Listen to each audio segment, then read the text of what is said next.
Izin bertanya kepada Ustadz, seperti yang tadi Ustadz bicarakan bahwa laki-laki memang suka dengan kecantikan. Lalu bagaimana tanggapan akhwat yang tidak peduli dengan kecantikan itu sendiri? Mohon nasihatnya, jazakallah khair. Gimana dok? Akhwat yang nggak peduli sama kecantikan. Mungkin kurang ini mungkin Ustadz apa namanya dia tidak memperhatikan kecantikannya di hadapan suaminya Oh, sendiri.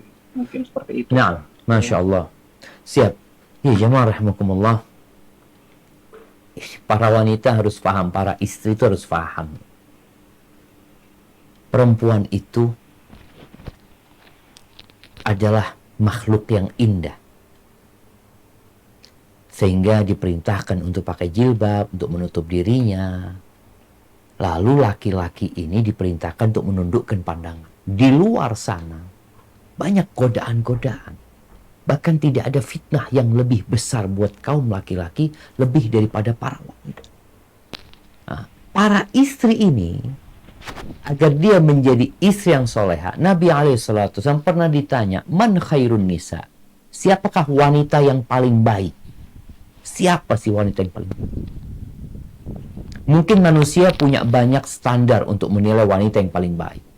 Di Indonesia mungkin ada Miss Indonesia, ada Putri Indonesia. Mungkin di setiap kota ada putri kota tersebut. Tapi ingat, dalam pandangan Nabi Muhammad SAW, wanita yang terbaik yang pertama adalah allati idza nadarta ilaiha sarratka. Wanita yang paling indah adalah yang kalau engkau memandang kepada dia, dia itu menyenangkan hati.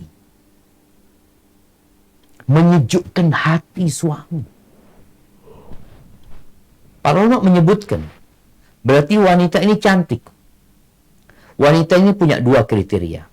Bisa jadi yang pertama, dia itu memang cantik. Atau yang kedua, dia pandai mempercantik dirinya. Sepertinya yang kedua, perempuan ini peduli sama tubuhnya. Demi suami. Dia peduli sama wajahnya. Demi suami.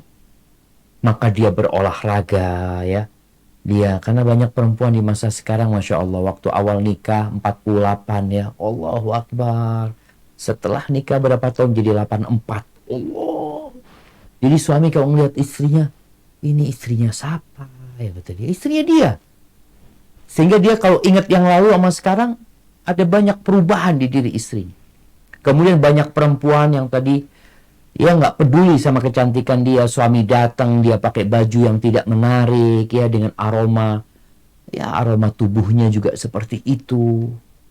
Maka hendaklah para wanita tahu bahwa wanita yang terbaik itu, sebelum bicara hafalan Qur'annya, sebelum bicara ketaatannya kepada Allah, maka hendaklah dia taat kepada Allah dengan melayani suaminya, dengan tampil indah. Para suami juga harus tahu diri. Dia belikan pakaian-pakaian yang indah, kebutuhan berhias untuk istrinya disiapkan. Dan di sini pula jamaah, kenapa perempuan itu punya hak tempat tinggal. Perempuan itu punya hak tempat tinggal. Jadi bukan harus tinggal sama orang tua suami, enggak, dia punya hak tempat tinggal. Disitulah perempuan bisa punya privasi, dia bisa pakai baju yang indah buat suaminya. Halal buat suami hal itu. Jadi perempuan yang paling baik itu yang enak dipandang oleh suaminya, dan ini termasuk ibadah. Ketika seorang perempuan melakukan itu demi suami, dia akan mendapatkan pahala. Karena kadangkala ini satu hal yang miris sekali ya. Perempuan itu cantik kalau keluar rumah. Sehingga bagaimana seorang suami kalau melihat istrinya cantik, pertanyaannya mau kemana? Seharusnya tidak ada lagi pertanyaan itu. Ketika melihat istri cantik, suami sudah tahu ini perempuan cantik untuk dirinya, bukan buat orang lain. Hadza wallahu a'lam bissawab.